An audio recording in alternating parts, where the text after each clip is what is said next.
छत्तीसगढ़ में मैं सत्संग कर रहा था। एक व्यक्ति वहां बहुत अच्छे कपड़े पहनकर बैठा था। उसके पड़ोस जो निकलता था उसके वो छोटा सा डंडा उसके पास था, पाँव में डंडा मार देता था। मैं देख रहा था, आज की 25 साल पहले की बात। उसको गुस्सा ज्यादा आती थी, कपड़े बहुत अच्छे थे। उस सभा में सबसे टॉप के कपड़े उसके थे। अब मैं प्रवचन कर रहा था तो बोल भी नहीं सकता था, कौन पर्सनल थोड़े बोला जाता है, कोई कुछ कर रहा है। 2-3 को मारा उसने। प्रवचन समाप्त हुआ, उससे मैंने पूछा कि आपको देखकर मैं समझता था कि बहुत शालीन व्यक्ति कोई है, लेकिन आप तो बड़े उदंड दिखे हमें। छोटा सा डंडा मार देते थे पाँव में लोगों के। तो उसने कहा, मैं इसलिए मार देता था कि ये तो मैं आपकी वजह से यहाँ बैठा हूँ, नहीं ये दुष्टों के साथ हम बैठते नहीं। हमने कहा ये सब दुष्ट है। बोले दुष्ट क्या, इनको बैठने की भी अकल नहीं है। कोई मेरे आगे निकल रहा, मेरे टांग डरा देता है, कोई पीछे से कुछ रगड़ देता है। तो अब मेरे गुस्सा आ गई है। तो हमने कहा गुस्सा ठंडा करने के लिए ही प्रवचन है। बोले प्रवचन है इसीलिए कंट्रोल है, नहीं तो ज्यादा मारते हैं। कितने लोग प्रवचन के प्रभाव से बहुत कंट्रोल हो गए, बहुत ज्यादा कंट्रोल। अन्यथा उनकी गुस्सा भी बेकंट्रोल है। कितनी स्त्रियां अपने घर में अपने पति को ही मार देती है, और पति इतना बहादुर है, महान है, मार खाता है और कभी को किसी को बताता नहीं है कि घर क्या हो रहा है। मार खाता है, लोग पूछते हैं ठीक है सब, बोले माल खाता, माल।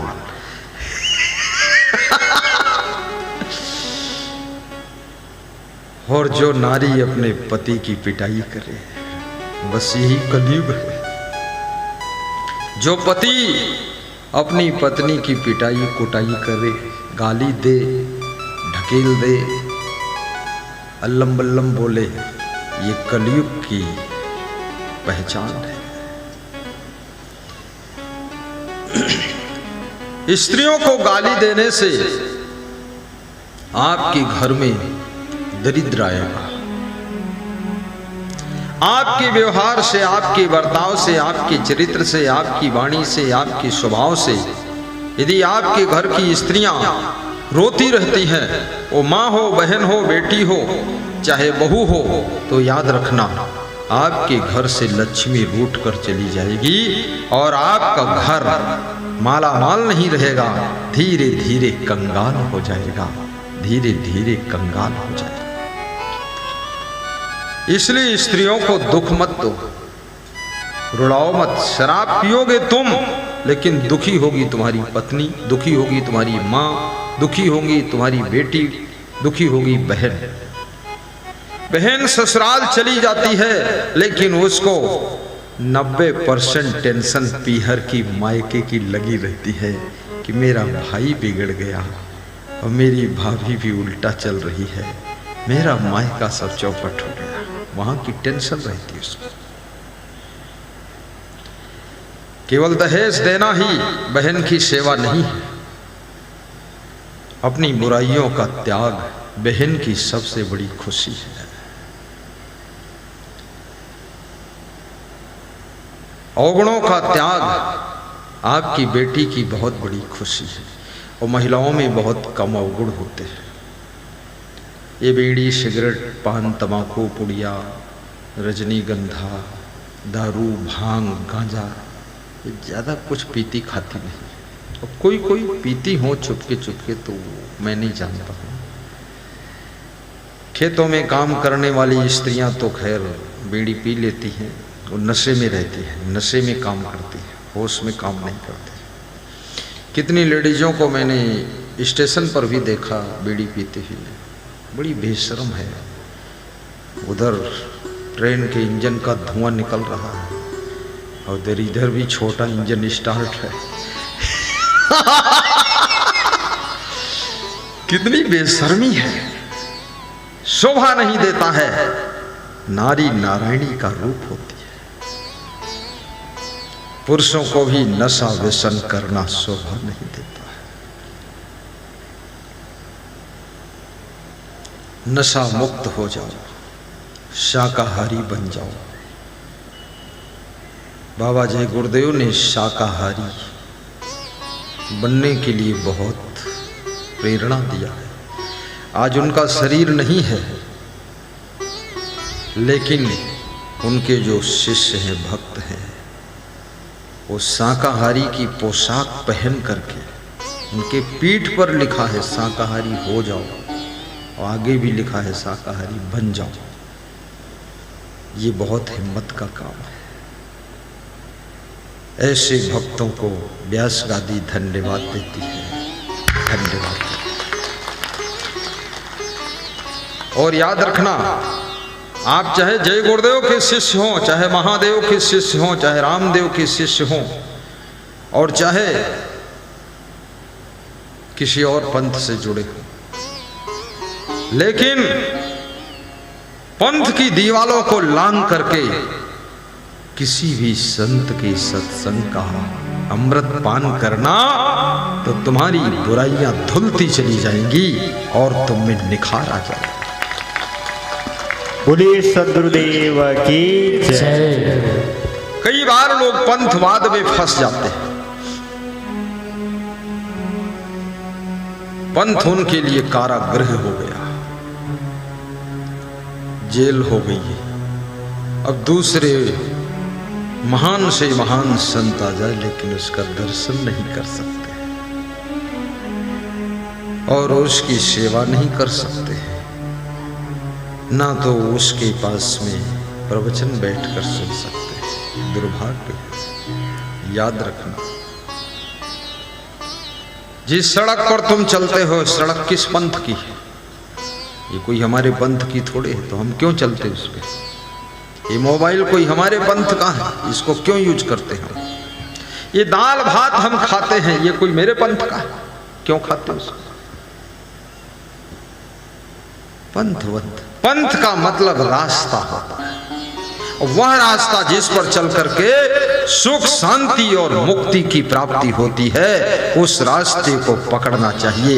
बाकी पंथवंत के चक्कर में पड़ करके वाद विवाद नहीं करना चाहिए। महान पुरुषों का संदेश सुनो। भगवान राम जब गए हैं, देखिए बाबा जय गुरुदेव का दर्शन, तुलसी महाराज जी नाम था उनका, स्क्रीन पर दर्शन कराया जाता है, तो देखो ना, है कि नहीं है? अब मेरे गुरु का दर्शन करो, मेरे गुरु की छवि उनकी छवि मैच कर रही है। अब मेरे गुरु का भी दिखा दो जरा, दिखला दो झलक, मान जाओ लाला। ये देखो, ये मेरा गुरु है, ये मेरा गुरु है। देखा नहीं? वो आड़ में है, थोड़ा सा मुड़ा होता है स्क्रीन, हल्का इस साइड ऐसे, थोड़ा सबको दिख नहीं रहा। नहीं दिख रहा है, ये आपका सौभाग्य है। फिर कभी देख लेना, तुम्हारे मोबाइल में दिखेगा, सब रिकॉर्डिंग हो रहा है, आ रहा है। दिखला के झलक तुम छुप ही गए, दिल भर के नजारा हो न सका, दिखला के झलक तुम छुप ही गए, दिल भर के नजारा हो न सका, दिल भर के नजारा हो न सका, तुम तो किनारा पा ही गए, पर मेरा किनारा हो न सका, तुम तो किनारा पा ही गए, पर मेरा किनारा हो न सका, दिखला के झलक तुम छुप ही गए, दिल भर के नजारा हो न सका। बैठिए, दिखला के बहुत अच्छा झलक तुम आनंद आ जाएगा। सुन लो वाणी, सुखी हो जाए परिवार।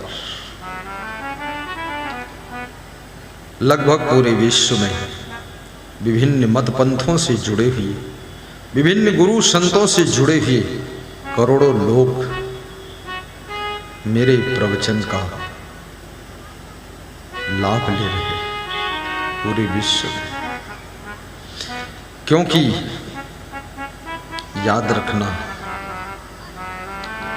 सोना चाहे जिस खदान से निकला हो, और सोना तो सोना है, सोना की चमक वही है, और सोना कहीं मिल जाए फट से उसे ले लेना चाहिए। आपका सौभाग्य